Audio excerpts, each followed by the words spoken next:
घरोघरी आणि लहानापासून ते मोठ्यापर्यंत सगळ्याच आवडीचा पदार्थ म्हणजे बटाटं. बटाटं हे असा एक खाद्यपदार्थ आहे जे आपण प्रत्येक भाजीमध्ये टाकतो किंवा ह्याच्यापासून वेगवेगळ्या भाज्या बनल्या जातात.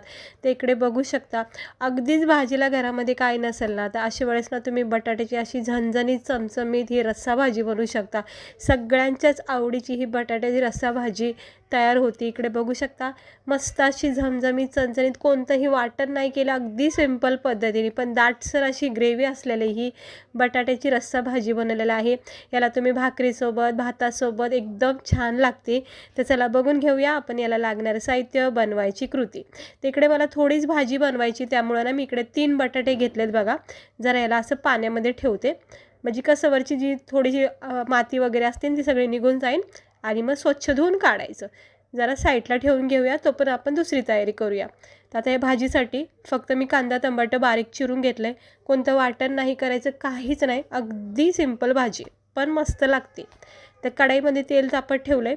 1 चमचा इकडे सुरुवातीला जिरे टाकायचे.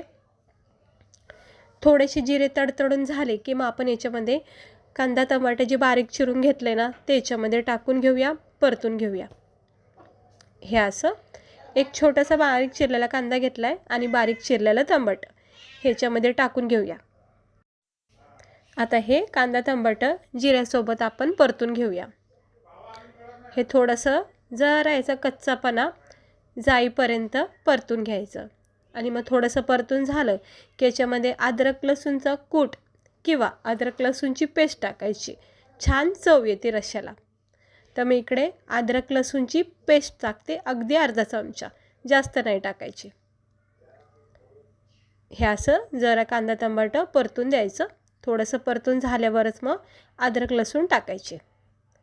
खूप छान भाजी मी तुम्हाला दाखवते. ही बटाट्याची भाजी एकदा करून बघा. अशा वेळेस ना, ज्यावेळेस भाजीला बाहेर जायचा कंटाळा येत असेल किंवा घरात काही नसेल ना, अशा वेळेस करा. ही भाजी लय भारी लागते.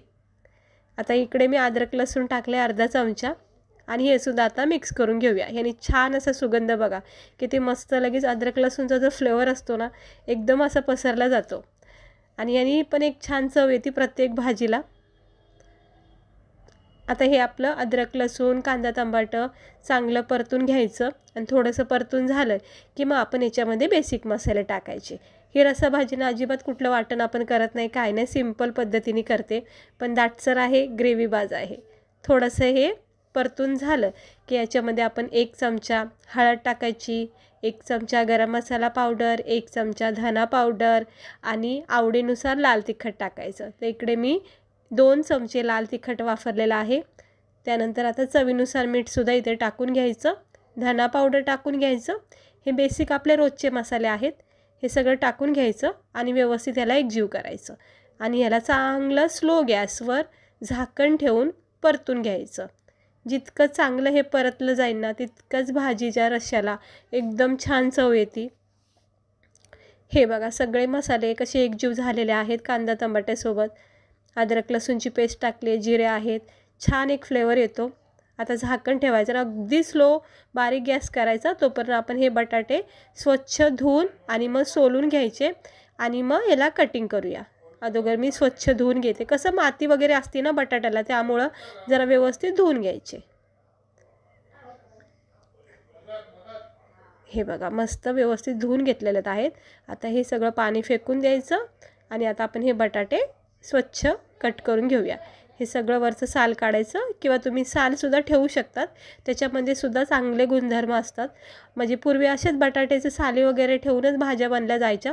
आपण आता नवीन काळामध्ये जरा हे बटाट्याचं सोलून वगैरे करतो, पण पहिलं पूर्वी असंच सालसोबतच बटाट्याच्या भाज्या बनल्या जायच्या. तर बघा आता स्वच्छ कट करून घेतलेल्या आहेत. आता याच्या फोडी करायच्या. आता आवडीनुसार तुम्ही कटिंग करू शकता. उभेसुद्धा असे पातळ काप करू शकता, म्हणजे अगदीच पातळ नाही करायचे, असे जाडसर ठेवायचं, थोडंसं जाड लेवर ठेवायची. नाही तर पातळ करताना मग ते मॅश होऊ शकतात, कारण लगेच शिजलं जाऊ शकतं आणि रश्श्यामध्ये मॅश होऊ शकतात. तर मी एका फोडीचे ना 2 फोडे करते बघा. असे एका फोडीचे 2 फोड्या करते. असे मी सगळे बटाटे आता कटिंग करून घेते. हे अशी एक फोड कट करायची आणि त्या फोडीचे 2 भाग करायचे. हे असे बस. किंवा असे सिंपल उभेसुद्धा तुम्ही ठेवू शकता, फक्त जाडसर कट करा. हे असं कटिंग करून घ्यायचे. सगळे कटिंग करून घेतलेले आहेत. आता आपण मसाला बघूया आपला. आता हा बघा किती छान सुंदर असा एकदम मस्त परतला गेलेला आहे. तेल एकदम छान सुटलेलं आहे. आता हे लगेच आपण बटाटे एकदम फ्रेश कापलेले आहेत, म्हणजे बटाटे कसे काळे पडत नाहीत ना, म्हणून मसाला परतत असतानाच ही बटाट्याची कटिंग करा. ताजे ताजे टाकता येतात लगेच कटिंग केल्यावर. आणि ही चांगले मिक्स करून घ्यायचे.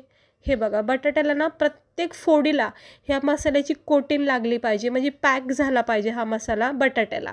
नाहीतर काय होतं, बेचव रसा लागून जातो, नुसतं पाणी पाणी होतं आणि बटाट्याला मग चव राहत नाही. त्यामुळं ना अगोदरच सुरुवातीला बटाट्याला मस्त हा मसाला लागला पाहिजे. तर तुम्ही पाहू शकता, मी तुम्हाला दाखवते बघा कसा बटाट्याला मसाला पॅक झाला का नाही. हे असं पहिलं परतून घ्यायचं थोडा वेळ आणि मगच याच्यामध्ये पाणी टाकायचं. आता मी ह्याच्यामध्ये लागल तेवढं पाणी टाकायचं. आता आवडीनुसार रस्सा कमी जास्त जितका करायचा तितकं पाणी तर टाकायचं, कारण हे बटाटे कच्चे आहेत. बस आता मी थोडंसं पाणी टाकते. आता ह्या बटाट्याला छानपैकी शिजून द्यायचे. एक जास्तीत जास्त ह्या बटाट्याला 10 मिनटं, म्हणजे 10 मिनटामध्ये ही भाजी होईल स्लो गॅसवर.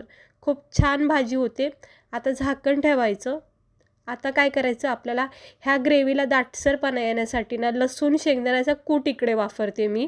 हे बघा 3 चमचे मी लसूण शेंगदाण्याचा कूट टाकला.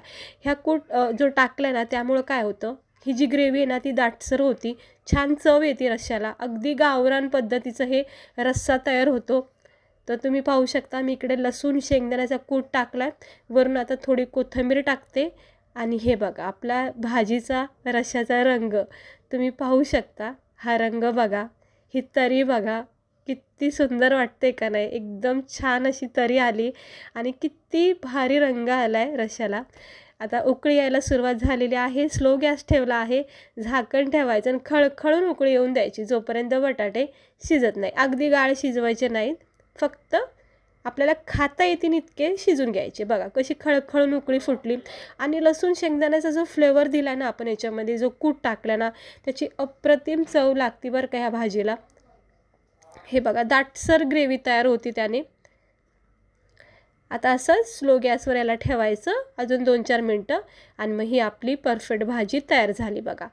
इतका घट्टपणा पुरेसा आहे, कारण आपल्याला ही सुक्की भाजी नाही बनवायची ना, भातासोबत भाकरीसोबत असं चुरून वगैरे खायला छान वाटते ही भाजी. तर बघा आपण जरा बटाटे चेक करूया. हे बटाटे जरा चेक करते, पाहू शकता तुम्ही. हे बघा झाले का नाही कट, अगदी मस्त नरम सॉफ्ट झाले. आता याच्यापेक्षा जास्त गाळ नाही करायची, नाही तर मॅश होऊ शकतात बटाटे. आता ही भाजी जरा थंड केली, गॅस बंद आहे आणि पाहू शकता आपली ही दाटसर ग्रेव्ही बाज अशी ही बटाट्याची रस्सा भाजी. तुम्ही बघितलं आपण कुठलंच वाटण केलं नाही, पण किती छान रस्सा झाला आहे बघा याचा. किती मस्त सुंदर रंग आलेला आहे आणि चवदार टेस्टी. याच्यामध्ये जो लसूण शेंगदाण्याचा कूट टाकला ना त्याची चव इतकी छान रश्श्याला येते ना, अप्रतिम लागते आणि सगळ्यांच्याच आवडीचे आहे. बटाटा म्हणजे हे आपल्या सगळ्यांच्याच आवडीचं आहे. तर चला आपण याला आता गरमागरम प्लेटमध्ये सर्व करूया. छान झालेले आहे. हा रस्सा बघा किती घट्ट झाला आहे, कारण अजिबात असं पाण्यासारखं वाटत नाही. तर गरमागरम प्लेटमध्ये ही अशी गरमागरमच भाजी बनवून खायची. खरं सांगते भाजीला काही नसलं ना तर खूप बेस्ट ऑप्शन आहे ही बटाट्याची रस्सा भाजी. पुरीसोबत पण खूप मस्त लागते, भाकरीसोबत चुरून खाऊ शकता, असं मस्त चुरून खायची. किंवा गरमागरम भातासोबत जर ही भाजी घेताना अशी गरमागरम करून खूप छान बेत होऊन जाईल. तर नक्की करून बघा. टेस्टी आहे, चवदार आहे, लसूण शेंगदाण्याचा फ्लेवर आहे, अद्रक लसूण टाकली आहे, एकदम छान चव लागते. म्हणजे साधारणशी भाजी पण इतकी भारी होती ना. तर नक्की करून बघा. कुठलं वाटण नाही, कुटाणा नाही, झंझट नाही. अगदी सोप्या पद्धतीने मी तुम्हाला ही बटाट्याची रस्सा भाजी बनवून दाखवली. एकदा करून बघा आणि खाऊन बघा, इतकी भारी लागते. पुऱ्यासोबत तर खूप आवडीने खातात आणि भाकर असेल तर मग चुरून खा. तर हे बघा असं मला मन होतं की बटाटा घेऊन लगेच चेक करावं, म्हणजे टेस्ट करावं. इतकं म्हणजे छान वाटते. बटाटा बघितलं की आपल्या तोंडाला पाणी सुटतं. तर कशी वाटली तुम्हाला आजची आपली ही सिंपल पण एकदम भारी अशी ग्रेव्ही बात दाटसर बटाटा रस्सा भाजी. चला भेटते मी तुम्हाला पुढच्या व्हिडिओमध्ये. व्हिडिओ आवडला असेल तर